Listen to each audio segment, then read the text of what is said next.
Hey everyone, welcome to Audiobooks All Day, and I am pumped because we are going to talk about one of my all-time favorite books, Animal Farm by George Orwell.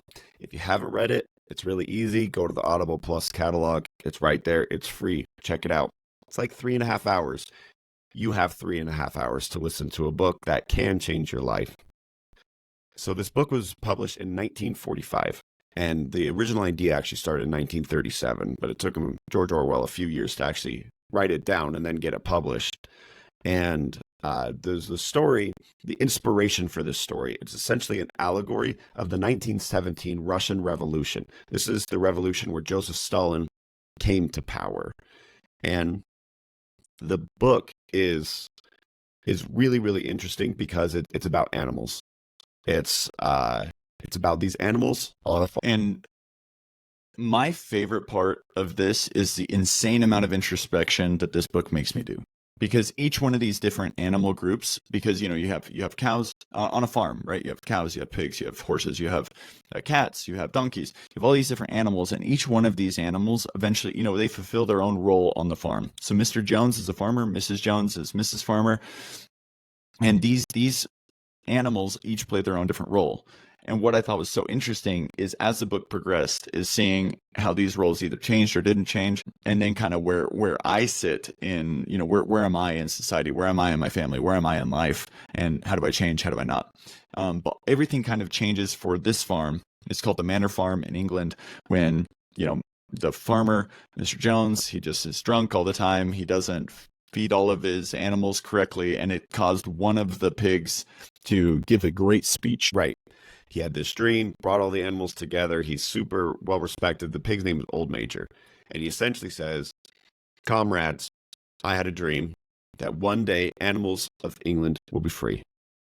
That we will one day rise above the subjugation in which we're found, where the majority of the fruits of our labors, where our children, where our milk, where our eggs go to the farmer and his wife, where we will be able to keep the fruits of those labors.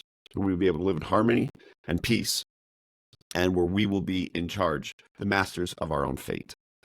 And this is just, for everybody, just blew their minds. Just the concept of we can be more than we are, and everyone just gets so excited. Old Major, he says, a song that from when I was a little piglet, I remembered when I had this dream. It's called Beasts of England, and it's essentially about these beasts being free. Fortunately for you, we're not going to sing that song right now. But the spark, what it did is this idea, this speech sparked this idea of revolution, of becoming something. And then in just a few days of Mr. Jones gives the animals a great reason to revolt. He has been super drunk. He missed feeding them for a couple of days, and all of the animals rise up, and then they kick Mr. Jones and his wife out of the farm. They rename it from Manor Farm to Animal Farm, and they all come together for a meeting, and they all are singing Beasts of England. Everything's great. They come up with 7 great commandments, like don't kill any animals, don't sleep in a bed, don't essentially be a human. Do not be a human. Right. Don't be a human because they're the worst. Yep. And all animals are equal. So it doesn't matter if you are, if you have wings or if you, whatever.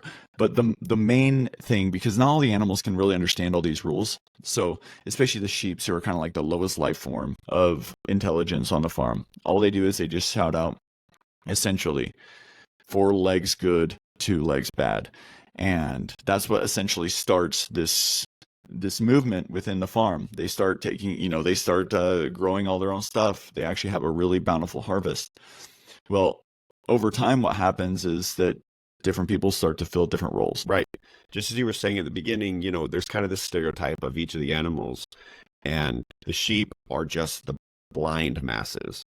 Chickens and ducks are kind of like the lower level workers. The horses are the hard workers. They're the big contributors.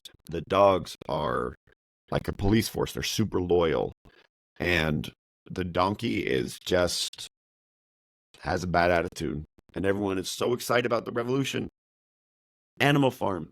They're excited about animalism. They're excited about becoming more. And the donkey, in typical donkey fashion, just says nothing ever changes.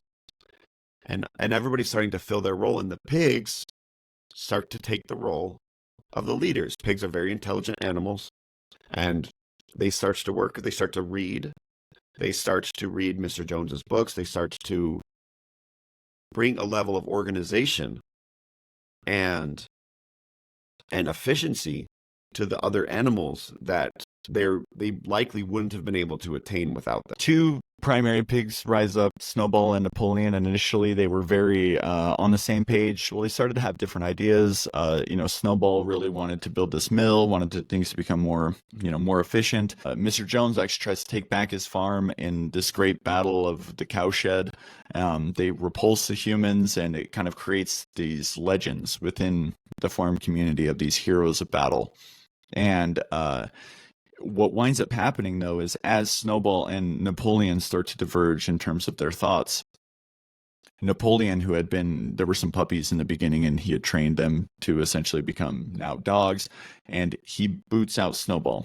And what was so interesting to me was seeing how history slowly starts to change. So Snowball gets booted out, and then, he wasn't all that great of a hero in the revolution. In fact, he didn't get wounded.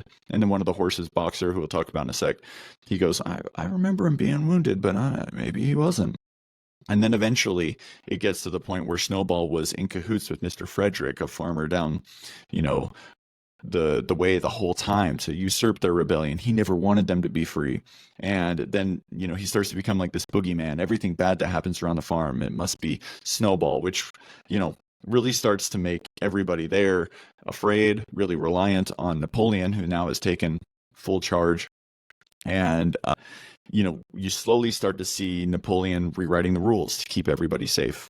Like, for example, he takes some of the animals and he has the dogs slaughter them because they were influenced by Napoleon in some way. Well, they weren't really influenced, but they were maybe believing contrary, and then they started to believe their own lies. Like one of the chickens was like, he came to me in a dream. He didn't come to you in a dream and made you do stuff. But that's what the rebellion made them think. And so they were killed. And then as the horses are looking up and trying to decipher some of the rules, it said, no animal should kill another animal. Without cause. Yeah, without cause, right? It's like, the rules start to change. Everything starts to slowly morph. And that to me is the scariest thing in this whole book, because kind of up till that point, it really does just feel like a nice little story. And this is where it starts getting real, where you have facts of what happened. Snowball was a hero. Snowball did drive back out Mr. Frederick. He did get wounded. That happened. But for Napoleon, it didn't fit his agenda because he needed to be put above Snowball. So the only way to do that was to rewrite history and push him down. And he starts taking credit for a lot of the ideas that were Snowball's to push himself up, and then make him the boogeyman, push him back down. And his quickest way to total power was not on his merit, but was on putting all the blame on somebody else and then taking the credit from somebody else. And then, like you said, have a police force that if somebody disagrees with you, you can sick on them. Have the dogs. And that, even in my own life, even in conversations with other people, I see it all the time, that where people will rewrite history to fit their agenda. I have young children, they do it all the time, where it's just like, well, it actually happened like this. Like, no, it didn't. I was there. And we all do it at some time. But you start to see how poisonous Napoleon is doing, because as he starts to go up and Snowball starts to go down, they start to change some of the commandments to fit what he wants. And everyone's like, well, Napoleon's up there. I guess Snowball wasn't a hero. I guess he's right. And it's just scary because you see that all the time. And I've heard this a couple times where somebody will say, like, I read all the history books in the world, and thank goodness the good guy always wins. It is the classic example of rewriting history in order to fit your agenda. And it's just terrifying because it's real and people do it. And literally piggybacking off that, one of the most relatable Piggyback. characters in all of this is Boxer the horse. He is a very hard worker.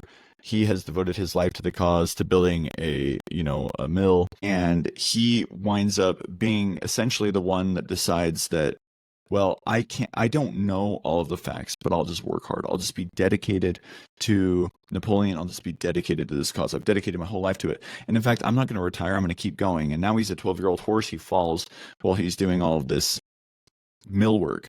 And, of course, Napoleon comes out and says, oh, this great worker of the rebellion. Well, we're going to get him fixed. We're going to send him to the veterinarian. And when the veterinarian cart comes, the donkey reads on it and says, my gosh, he's being sent to the glue factory to get butchered and slaughtered and then sold for glue. And all the other horses are like, oh my gosh. And so they run out while while Boxer's in this cart.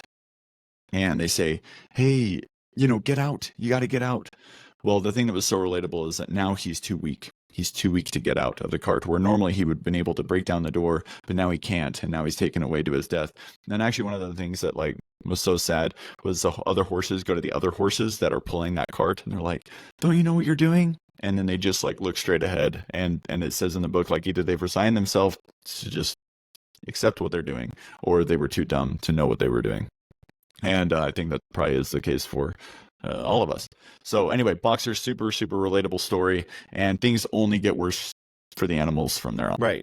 And then you have this other pig we haven't talked about named Squealer, which is an extremely apt name. And he's like the voice of Napoleon. And he comes out and he's like, oh no, comrades, that was the vet. He bought that trailer from the glue factory, from the slaughter, whoever it was. And he just hasn't had time to paint it. And everyone's like, well, maybe you're right. And then he comes out later and he's like, comrades, Boxer died. The vet tried to save his life, and just keeps spewing all this crap. And they are just been so conditioned at this point of rewriting those facts that they just, like those horses pulling the cart, they either fell in line or too dumb to understand.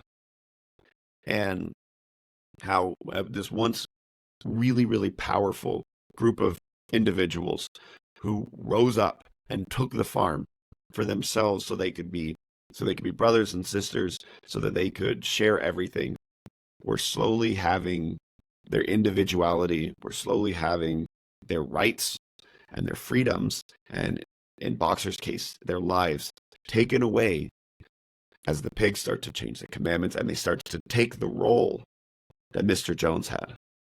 And not only are they taking the role, they move into the house. Well, they had the rule to never go in the house. They start to sleep in the beds.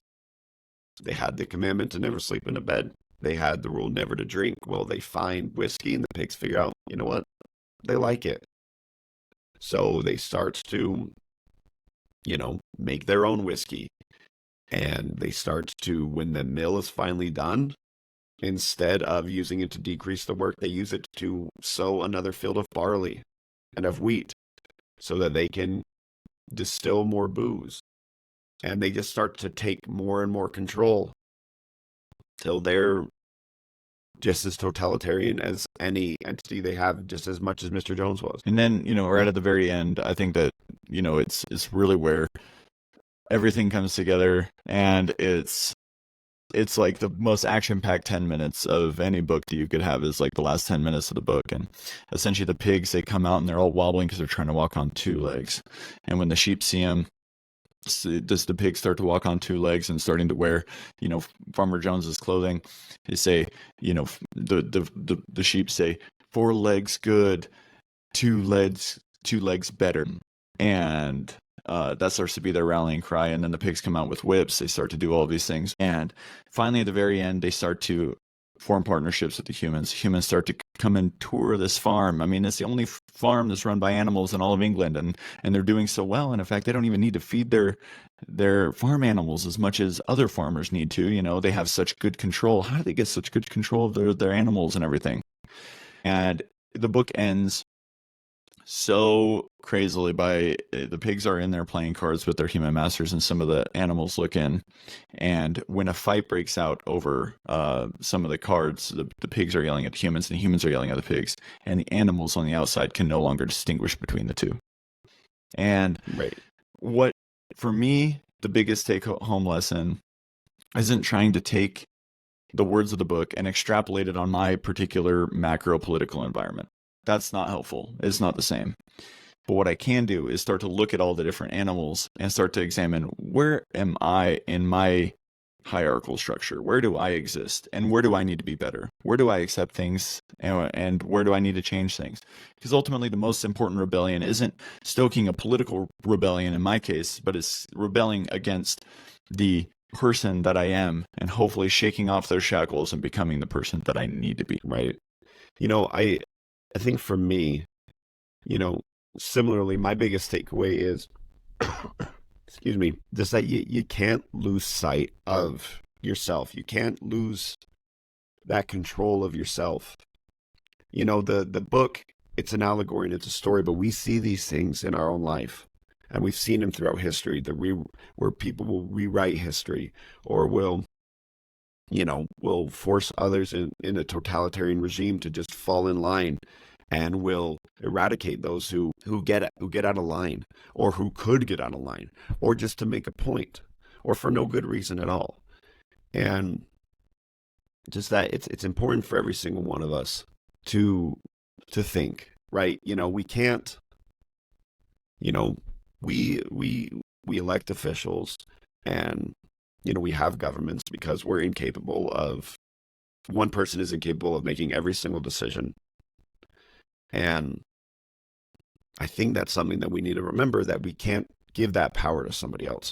But at the same time, we need to be able to make our own decisions. And like you said, to kind of have that self-interview that, you know, I remember the first time that I read this book, I sat there and I just, you know, for a very long time after the book, and it was just like, it just impacted me so much. I knew nothing about this book, and it took me completely by surprise. I just started reading it because I'd read other of George Orwell's books, but I knew nothing about this one. And just, you know, I think that everybody should read this book. That regardless of whatever you believe or feel politically, or where you are in whatever country, that you should read this book and take time, like you were saying, who am I in this story? And who do I want to be in this story? And is there, you know, because all of our situations are different. It's like, how is this story going to play out? And how can I influence it for the better? Thank you all so much for joining with us for another round of audiobooks all day. We look forward to catching you next week, and appreciate you listening. We'll catch you next time.